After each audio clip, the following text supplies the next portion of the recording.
அனைவருக்கும் அன்பான வணக்கம். கந்தசஷ்டி கவசத்தினுடைய விளக்கப்பதிவு முதல் பதிவை நிறைவு பண்ணி இது இரண்டாவது பதிவு. முதல் 10 வரிகளை இன்னைக்கு நாம பார்க்கலாம் அப்படின்னு நான் எடுத்திருக்கிறேன். அந்த வரிகள் என்ன அப்படிங்கிறத முதல்ல நாம பார்த்துட்டு வருவோம்.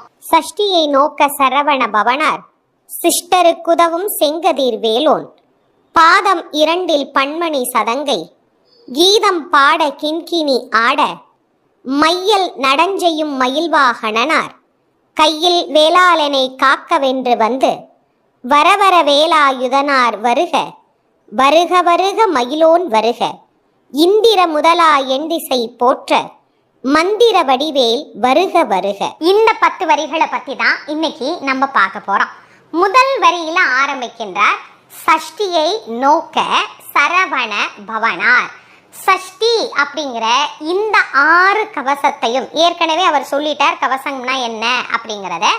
இந்த 6 கவசத்தையும் நோக்க நோக்க அப்படின்னா ஒரு குறிக்கோளோடு நோக்கி சொல்லுதல் அப்படின்னு அர்த்தம் தமிழ்ல. ஆக இந்த சஷ்டி கவசத்தை யார் ஒருவர் சொல்லுகிறார்களோ அவர்களுக்கு சஷ்டியை நோக்கின் சரவண பவனார், அதாவது சஷ்டியை சொல்ல சொல்ல சரவணனாகிய முருகப்பெருமான் அப்படின்னு சொல்ற. முருகப்பெருமானுடைய நாமங்களிலேயே சரவணன் என்கின்ற நாமம் மிக விசேஷமாக சொல்லப்பட்டிருக்கு. எதனால? சரம் என்றால் தர்ப்பை, வனம் என்றால் காடு. சரவணம் அப்படின்னா தர்ப்பை காடு அப்படின்னு அர்த்தம்.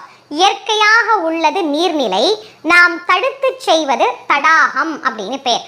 சரவண பொய்கை என்கின்ற அற்புதமான அந்த தடாகத்திலே முருகப்பெருமான் 1008 இதழ் அடுக்கு தாமரையிலே குழந்தையாக அவதரித்தார். சரவண பொய்கையில் வந்ததனால் அவருக்கு சரவணன் என்கின்ற திருப்பெயர் அமைய பெற்றது. ஆகவேதான் இந்த பெயருக்கு அத்தனை உயர்வும் அத்தனை சிறப்பும் சொல்லப்பட்டிருக்கு. அந்த முருகப்பெருமான் 6 கவசங்களை யார் ஒருவர் சொல்லுகிறார்களோ அவர்களுக்கு சரவண பெருமானின் அருள் கிடைக்கும். அதனால்தான் முதல் வரியிலேயே சொல்லுகிறார், சஷ்டியை நோக்க சரவண பவனார். அவர் யாருக்கு உதவுவார்? சிஷ்டருக்கு உதவும் செங்கதிர் வேலோன் அப்படிங்கிற. சிஷ்டர் அப்படின்னா யாருன்னா பக்தர்கள், அடியார்கள் அப்படின்னு அர்த்தம். தன்னுடைய பக்தர்களுக்கு, தன்னுடைய அடியார்களுக்கு முருகன் வந்து அருள் புரிவதற்கு முன்பாகவே ஒன்று வந்து அருள் புரியுமா. அது என்ன? வேல் வந்து அருள் புரியுமா. அதனால்தான் சொல்றார், பக்தருக்கு உதவும் சிஷ்டருக்கு உதவும் செங்கதிர் வேல் அப்படின்னு அந்த வேலுக்கு பேர். காலையில உதயமாக கூடிய சூரியனுடைய நிறம் என்ன அப்படின்னா சிவப்பு. அப்படி சிவந்த நிறத்தில் அது ஏன் இருக்கிறது? மாயையாகிய இருளை கிழிக்க வேண்டும் என்பதற்காக சிவந்த நிறத்தில் செங்கதிரோன் உதிப்பது போல பக்தர்களின் வாழ்க்கையில் ஏற்பட்ட இருளை போக்க வேண்டும் என்பதற்காக வேல் சிவந்து வருகின்றது அப்படிங்கிறத இங்கே நமக்கு குறிப்பிடுகின்றார். அதனால்தான் வேலுக்கு எத்தனையோ பெயர்கள் இருந்தாலும் சிவப்பு நிறத்தை இங்கே குறிப்பிட்டு சொல்லுவதற்கு காரணம், தன் பக்தனின் துயர் தீர்க்க வேண்டும் என்று அது சினந்து வருகின்றது. சரி, வேல் எப்படி வரும்? வேல் என்பது ஒரு தொழிற்கருவி, ஒரு படைக்கருவி. அதை ஒருவர் செலுத்தினால் தானே வரும். ஆக அந்த வேலை பக்தனை காக்க வேண்டும் என்று செலுத்துபவருக்கு பெயர் என்ன? வேல் படைத்ததனால் வேலோன் என்கின்ற பெயர் முருகப்பெருமானுக்கு உண்டு. ஆக பக்தருக்கு உதவுவதற்காக முருகன் அங்கிருந்து நினைத்த உடனேயே வேல் சீறிக்கொண்டு வருகின்றது. வேலையும் வேலை பிடித்த முருகனையும் இங்கே அழகாக நமக்கு வர்ணித்து காட்டுகிறார். பக்தருக்கு உதவும் செங்கதிர் வேலோனாக இவர் காட்சி தருகின்றார். சிஷ்டருக்குதவும் செங்கதிர் வேலோன். அந்த வேலோன் எப்படிப்பட்டவர்? அவருடைய ரூபத்தை இங்கே வர்ணிக்கின்றார்.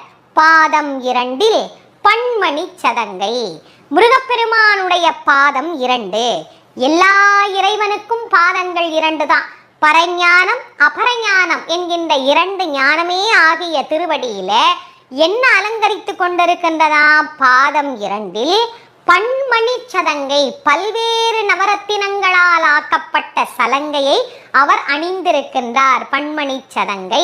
சதங்கை மட்டும் கிடையாதுங்க, அந்த திருவடியில இன்னும் என்னெல்லாம் இருக்கு அப்படின்னு சொல்றார். இந்த சதங்கை கீதம் பாடுகின்றது. பன்மணி சதங்கை கீதம் பாட அப்படி பாடுகின்ற அந்த பாட்டுக்கு ஏற்ப கிண்கிணி என்கின்ற அணிகலன் ஆடுகின்றதாம். கிண்கிணி ஆட இப்படியெல்லாம் ஆட்டம் நடைபெறுகின்றதே. இந்த ஆட்டத்தில் வேறு யாரெல்லாம் கலந்து கொண்டிருக்கிறார்கள் அப்படின்னா, மயில் இல்லாம ஆட்டமா? ஆடுறதான மயிலுக்கான அழகு. அந்த மயில் எப்படி ஆடுகிறது அடுத்த வரியில சொல்ற, மையல் நடஞ்செய்யும் மயில் வாகனனார். மையல் அப்படின்னா மயக்கம் அப்படின்னு அர்த்தம். மயக்கத்தை தரக்கூடிய ஒரு ஆட்டம் அங்கே நடைபெறுகின்றதாம்.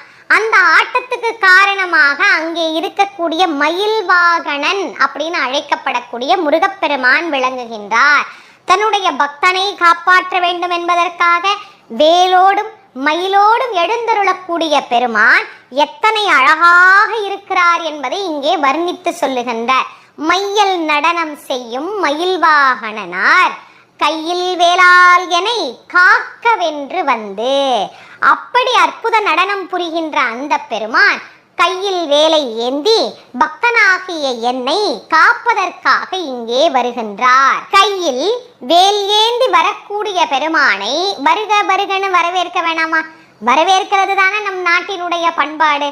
நம்மை காப்பாத்த நமக்காக ஒருத்தர் அங்க வர்றார் அப்படின்னா அவரை வாங்க அப்படின்னு வரவேற்கணும். பெருமானே வந்தா எத்தனை முறை வரவேற்கணும். இப்ப பாருங்க எப்படியெல்லாம் தேவராய சுவாமிகள் வரவேற்கிறார் அப்படின்னு. மையல் நடனம் செய்யும் மயில் வாகனனார் கையில் வேளாளனை காக்கவென்று வந்து வர வர வேலாயுதனார் வருக. எனக்காக வருகை தருகின்ற வேலாயுத பெருமானே வருக. வர வர வேலாயுதனார் வருக. வருக வருக மயிலோன் வருக. முருகப்பெருமானே எனக்காக வருகிறாயே, மயில் மீது ஏறி வருகிறாயே. மயில் மேல வந்தா தானே வேகமா வர முடியும். மற்ற வாகனங்கள்ல எல்லாம் நீங்க வந்தீங்கன்னா எவ்வளவு வேகமா வர முடியுமா? அதனால்தான் அருணகிரிநாத சுவாமி பல இடங்கள்ல முருகப்பெருமானுடைய மயில் வாகனத்தை சிறப்பித்து சொல்லி இருப்பார். நீலச்சிகண்டியில் ஏறும் பிரான் எந்த நேரத்திலும் கோலக்குரத்தியுடன் வருமான் அப்படின்னு அறுதியிட்டு உறுதியிட்டு நமக்கு சொல்ற. நீலச்சிகண்டி மயில் வாகனத்துல வந்தாதான் சீக்கிரமா அவர் வந்து அனுகிரகம் பண்ண முடியும். அதனால சொல்ற வர வர வேலாயுதனார் வருக. வருக வருக மயிலோன் வருக. இந்திரன் முதலா எண்டிசை போற்ற. அப்படி வரக்கூடிய அந்த பெருமானை நாம மட்டுமா போற்றுகிறோம்? நாம மட்டுமா வழிபாடு செய்கின்றோம்? 8 திசையில் நிற்கக்கூடிய என் திசை காவலர்களும் அந்த முருகப்பெருமான வழிபாடு பண்றாங்களாம். 8 திசைகள் நமக்கு உண்டு. அந்த 8 திசைக்கும் திசை கடவுளர்கள் அப்படின்னு உண்டு. இந்திரன், அக்னி, யமன், நிருதி, வருணன், வாயு, குபேரன், ஈசானன் என்று சொல்லக்கூடிய இந்த அஷ்டதிக்கு பாலகர்களும் நின்று கொண்டு முருகப்பெருமான வாங்க வாங்க அப்படின்னு வரவேற்கிறார்களாம். ஏன்னா ஏதாவது ஒரு திசையில தான் அவர் வந்தாகணும். ஆக திசை காவலர்கள் அங்கு இல்லாமல் இருக்கக்கூடாது என்பதற்காக இந்திரன் முதலா எண்டிசை போற்ற மந்திர வடிவேல் வருக வருக. இந்த வேலுக்கு எத்தனையோ சிறப்பு பெயர் சொன்னாலும் மந்திர வடிவேல் அப்படின்னு இங்க தேவராய சுவாமிகள் குறிப்பிடுகிறார். மந்திரம் என்பது எது? நம்ம எல்லா மந்திரங்கள் சொன்னாலும் இந்த மந்திரங்களுக்கெல்லாம் தலையாய மந்திரம்னு ஒன்று உண்டு. அது என்ன? பிரணவ மந்திரம். இந்த பிரணவத்தின் சொரூபமாக நமக்கு முருகப்பெருமான் காட்சி தருகின்றார். அவருக்கு பிரணவ பொருளோன் என்று பெயர், அவருடைய மயிலுக்கு பிரணவ ரூபம் என்று பெயர். அந்த வேலையும் மயிலையும் பிரணவத்தின் சொரூபமாக நாம பார்க்கிறதுனால தான் இங்கே வேலை கூட பிரணவத்தோட ஒப்பிட்டு மந்திரவேல் அப்படின்னு சொல்றார். அது உண்மையிலேயே மந்திரவேல் தான். ஏன்? தந்திரங்களை அழிக்க வந்த மந்திரவேல். யார் யார் என்னென்ன தந்திரம் செய்தார்கள், என்ன மாயம் செய்தார்கள், என்ன மந்திரம் செய்து வைத்திருந்தாலும் அவை அனைத்தையும் அழித்து தீயவற்றை அழித்து தூயவற்றை வாழ வைக்க வருகின்ற மந்திரவேல். வேல் அப்படிங்கிறது சக்தியினுடைய சொரூபமாக சொல்லப்பட்டிருக்கு. மொத்தம் முருகனுக்கு 3 சக்தி: இச்சாசக்தி, கிரியாசக்தி, ஞானாசக்தி. இச்சாசக்தி வள்ளியம்மையாகவும், கிரியாசக்தி தெய்வ யானையாகவும், ஞானசக்தி என்பது வேலாகவும் நமக்கு சொல்லப்பட்டிருக்கு. வேல் என்பது ஒரு அழித்தற்குரிய ஆயுதம் தான். அது எப்படி இருக்கு? அறிவை போல இருக்கின்றது. மந்திரம் நம்முடைய அறிவை கூர்மையாக்கும். வேலும் கூர்மையோடு தான் இருக்கும். எப்படி படிக்கணுங்கிறதுக்கு வேல் ஒரு நல்ல உதாரணம். நீங்க வேலை பாருங்க, நுனி பகுதி கூரா இருக்கும், நடுப்பகுதி விசாலமாக இருக்கும், அடிப்பகுதி ஆழமாக இருக்கும். ஆக ஆழ்ந்து அகன்று நுனிப்பகுதி கூராயிருக்கக்கூடிய அந்த வேல் என்பது நம்மை காக்க வருகின்ற, நம்மை சுத்தி இருக்கின்ற பகைகளை அழிக்க வருகின்ற, மாயைகள் நிறைந்திருக்கக்கூடிய நம்மை அதிலிருந்து மீட்டு வெளியே கொண்டு வருகின்ற மந்திர வேலாக வந்து கொண்டிருக்கின்றது. அதனால் சொல்றார், மந்திர வடிவேல் வருக வருக.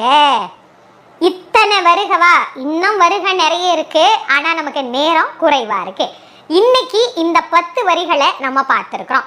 இந்த 10 வரிகள்ல முருகப்பெருமானை மிக அழகாக வர்ணித்து காட்டுகின்றார். சஷ்டியை யார் ஒருவர் சொல்ல முற்பட்டு சரவண பவனாராகிய முருகப்பெருமானின் திருவடியை பற்றி கொண்டால் அவர்களுக்கு என்னென்ன நலன்கள் எல்லாம் கிடைக்கும் என்பதை முதலிலிருந்தே நமக்கு சொல்ல துவங்குகிறார். சஷ்டியை நோக்க சரவண பவனார் அடியார்களாகிய சிஸ்டருக்கு உதவும் செம் கதிர் நிறத்தை உடைய வேலை கையில் ஏந்திய வேலோனாக நமக்கு காட்சி தருகிறார். செங்கதிர் வேலோன். அவனுடைய பாதம் 2 பன்மணி சதங்கை கீதம் பாடுகின்றது, கிண்கிணி ஆடுகின்றது. அந்த ஆட்டத்தில் மயிலும் இணைந்து கொண்டு மயக்குவது போன்ற ஒரு நடனத்தையும் தருகிறது. மையல் நடனம் செய்யும் மயில் வாகனனார் கையில் பிடித்திருக்கக்கூடிய வேலை பற்றி அடுத்து வர்ணிக்க ஆரம்பிக்கிறார். கையில் வேளாளனை காக்கவென்று வந்த வரவர வேளா யுதனார் வருக வருக வருக மயிலோன் வருக. 8 திசையிலும் இருக்கக்கூடிய கடவுளர்கள் வழிபடக்கூடிய எம்பெருமானே, இந்திரன் முதலா என் திசை போற்ற மந்திர வடிவம் கொண்ட வடிவேல், ஞானவேல், வெற்றிவேல். ஆக மந்திர வடிவேல் வருக வருக அப்படின்னு மிக அழகாக இந்த 10 வரிகளிலேயும் நமக்கு கொடுத்திருக்கிற அடுத்த 10 வரிகளை அடுத்த கந்தசஷ்டி கவச பதிவில் நாம சிந்தனை செய்யலாம். இதை நீங்க ஒவ்வொருவரும் உங்களுடைய நண்பர்கள் உற்றார் உறவினர்களோட பகிர்ந்து கொள்ளுங்க. ஏன்னா கந்தசஷ்டி கவசத்தை ஏதோ ஒரு கவசம் படிக்கணும் அப்படின்னு கடகட கடகட கடகடன் படிச்சுட்டு போகாம அதனுடைய வரிக்கு வரி, வார்த்தைக்கு வார்த்தை பொருள் என்ன அப்படிங்கிறத தெரிஞ்சுக்கிட்டோம்னா இன்னும் அதீத அன்போடு அதீத பக்தியோடு அந்த பெருமானை நம்மால் நிச்சயமாக வழிபட